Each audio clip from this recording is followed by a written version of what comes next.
Greetings, Palm Cove scholars. Oh, how I've missed you. This is Principal Ellie with your morning announcements. Please stand so that we can say the Pledge of Allegiance. I pledge allegiance to the flag of the United States of America and to the republic for which it stands, one nation, under God, indivisible, with liberty and justice for all. You may be seated. Let's say together our school motto, Teaming for Success. Our school goal, to promote student achievement and celebrate all stakeholders in a safe and friendly environment. So, I want to congratulate you for completing your first week of virtual learning. I am so proud of you. Boys and girls, I know this may not be the ideal situation because just like myself and your teachers and all of the staff, you would rather be at school at Palm Cove Elementary School. But until then, until we meet again, this is going to be our new normal. So boys and girls, please remember daily to sign in through your single sign-on. Remember, before going into Canvas, the way we check your attendance every single day is if you go to single sign-on, okay? If you need more information or directions on how to do this, please remember to visit our school's website at www.browardschools.com/Palm Cove. All information that you need to know about virtual learning is on our website. So remember to continue to be engaged through your Canvas assignment, and I can't wait to see you again. Have a great day, everyone, and have a great week. Good day, boys and girls. This is Principal Ellie, and I will be reading a story just for you.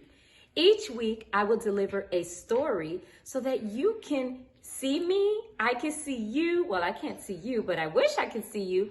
And guess what? You never know. You may see one of your teachers actually reading. So today's story, have you ever heard of the Three Little Pigs, the story of the Three Little Pigs? Well, have you ever heard of the true story of the Three Little Pigs? This is one of my favorite stories. It's by John Siska, illustrated by Lane Smith. So let's make a prediction. What do you think this story is going to be about? Take a look at the pictures. Let's find out. Everybody knows the story of the Three Little Pigs, or at least they think they do. But I'll let you in on a little secret. Nobody knows the real story because nobody has ever told my side of the story. I'm the wolf, Alexander T. Wolf. You can call me Al. I don't know how this whole big bad wolf thing got started, but it's all wrong. Maybe it's because of our diet.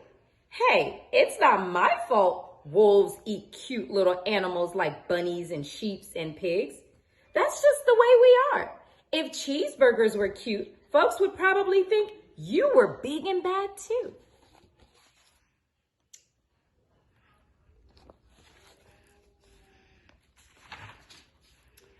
But like I was saying, the whole big bad wolf thing is all wrong. The real story is about a sneeze and a cup of sugar. This is the real story.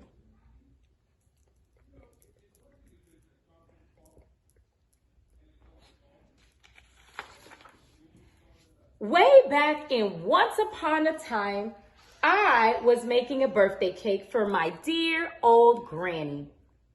I had a terrible sneezing cold. I ran out of sugar.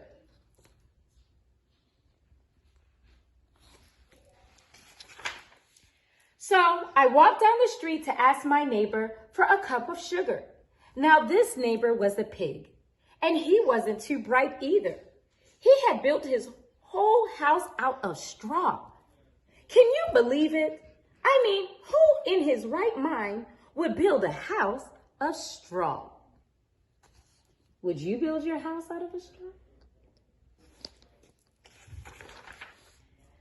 So of course, the minute I knocked on the door, it fell right in.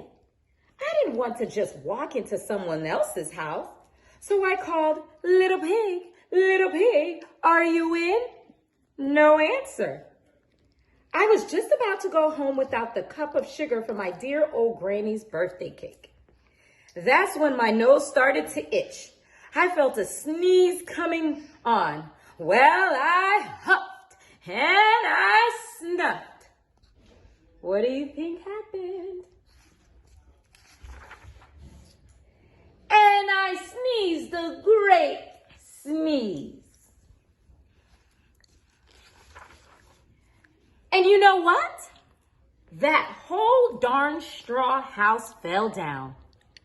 And right in the middle of the pile of straw was the first little pig, dead as a doornail. He had been home the whole time. It seemed like a shame to leave a perfectly good ham dinner lying there in the straw. So I ate it up. Think of it as a big cheeseburger just lying there. I was feeling a little better, but I still didn't have my cup of sugar. So I went to the next neighbor's house. This neighbor was the first little pig's brother. He was a little smarter, but not that much. He had built his house of sticks. I rang the bell on the stick house. Nobody answered.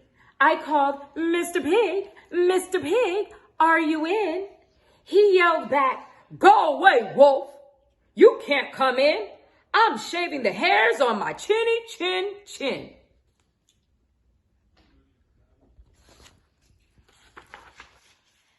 I had just grabbed the doorknob when I felt another sneeze coming on. I huffed and I snuffed and I tried to cover my mouth, but I sneezed a great sneeze. And you're not going to believe it, but this guy's house fell down just like his brother's. When the dust cleared, there was the second little pig, dead as a doornail. Wolf's honor.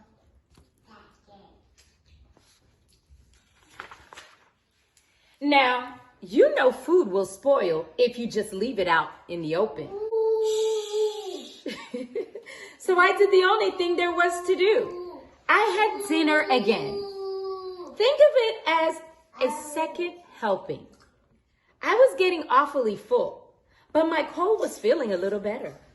And I still didn't have that cup of sugar for my dear old granny's birthday cake. So I went to the house next door. I went to the next house. This guy was the first and second little pig's brother.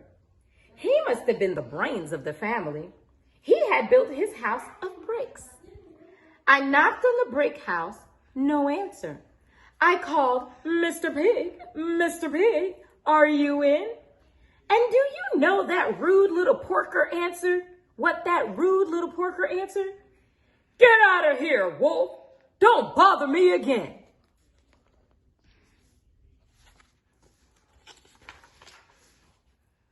Talk about impolite. He probably had a whole sack full of sugar, and he wouldn't give me even one little cup for my dear, sweet old granny's birthday cake. What a pig. I was just about to go home and maybe make a nice birthday card instead of a cake when I felt my cold coming on. I huffed and I snuffed and I sneezed once again. Then the third little pig yelled, and your old granny can sit on a pin.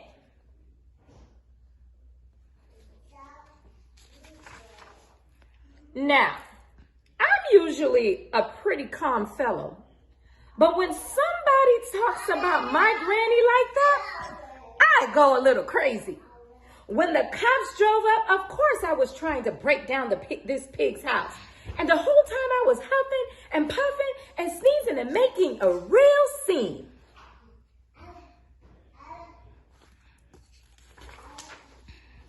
The rest, as they say, is history. The news reporters found out about the two pigs I had for dinner. They figured a sick guy going to borrow a cup of sugar didn't sound very exciting. So they jazzed up the story with all that huff and puff and blew your house down. And they made me the big bad wolf. That's it. The real story, I was framed.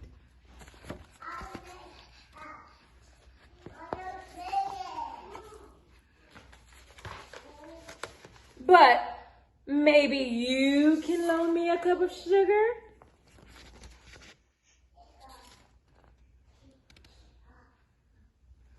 The end. Now, wasn't that an amazing story? What genre of story was this? Was this fiction? Was this nonfiction? Do you know what the difference is? So if you can let your teacher know what genre that is, guess what? Next week, I'll give you a shout out. Find out? So until next time, see you next time. Bye.